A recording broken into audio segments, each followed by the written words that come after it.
आपण शाळेसाठी जे स्क्वॅब मूल्यांकन असतं त्या मूल्यांकनाची फाईल बनवून ती गुगल ड्राईव्हवर सेव्ह करून तिची लिंक कशी अपलोड करायची याची आपण आज सविस्तर माहिती घेऊ. सुरुवातीला प्ले स्टोअरवरून तुमच्या स्क्वॅब नावाचं एक ॲप्लिकेशन डाउनलोड करून घ्या आणि त्यानंतर तुमच्या शाळेचा log in I D password करून ते लॉग इन आय डी करून घ्या आणि त्यानंतर आपल्याला डॉक्युमेंट स्कॅनर नावाची प्ले स्टोअरवरून ॲप आहे ती डाउनलोड करा. डॉक्युमेंट स्कॅनर नावाची ॲप मी प्ले स्टोअर म्हणून डाउनलोड केलेली आहे.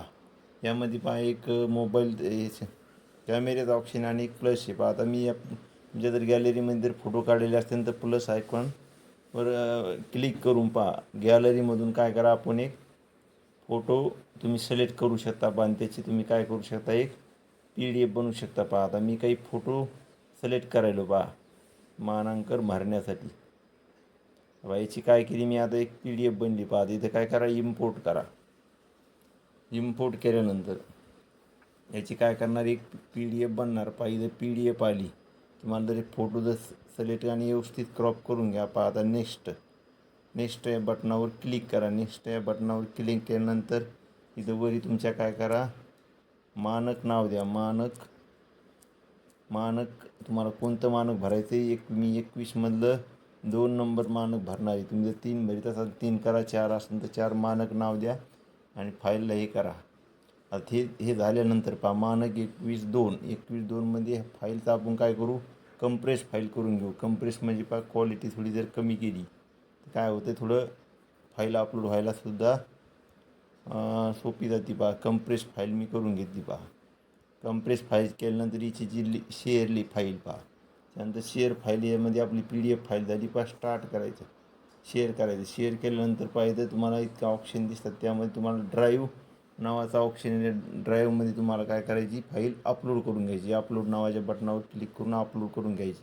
इथं डन ऑप्शन येतं. डन केल्यानंतर तुम्ही डायरेक्ट याच्यामध्ये यायचं. कशामध्ये, ड्राईव्हमध्ये यायचं. ड्राईव्हमध्ये आल्यानंतर पाहिजे फाईल अपलोड होणे चालू असते.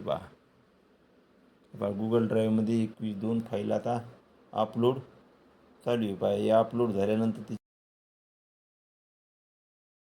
असल्यामुळे मग जर फाईल अपलोड झाली असं तर शेअर लिंक करायची. शेअर लिंक केल्यानंतर रिस्ट्रिक्शन खाली काढून टाकायचं. तर रिस्ट्रिक्शन चेंज रिस्ट्रिक्शनवर काय करायचं, एनीवन विथ लिंक, म्हणजे कोणीसुद्धा आपली लिंक काय करू शकलं पाहिजे, पाहू शकलं पाहिजे. आणि हे काय करायचं, व्ह्यूवर म्हणजे काय, सर्वमध्ये. आता हिची जर लिंक आहे, आता ही फाईल आपली अपलोड झाल्यामुळे आपण काय केलं, आपण खालची फाईल तर आपण काय केलं, 3 नंबरचे 3 मानांक भरलेले. मग याची काय लिंक काय करायची, कॉपी करायची. कॉपी केल्यानंतर स्क्वॅब मूल्यांकनामध्ये यायचं. स्क्वॅबमध्ये आल्यानंतर 3 3 भरलेले आपण मग इथं मूल्यांकन करा. आता 3 3 मग इथं काय करायचं, 3 नंबरच्या मुद्द्याला क्लिक करायचं आणि इथे काय करायचं, पेस्ट करायचं आणि सबमिट बटन करायचं. अशा प्रकारे आपण काय करू शकतो की स्क्वॅब मूल्यांकनामध्ये काय करू शकतो, ही माहिती आपली लिंक पेस्ट करू शकतो. अशा प्रकारे आज आपण स्क्वॅब मूल्यांकनाची फाईल कशी भरावी ही पाहिलं.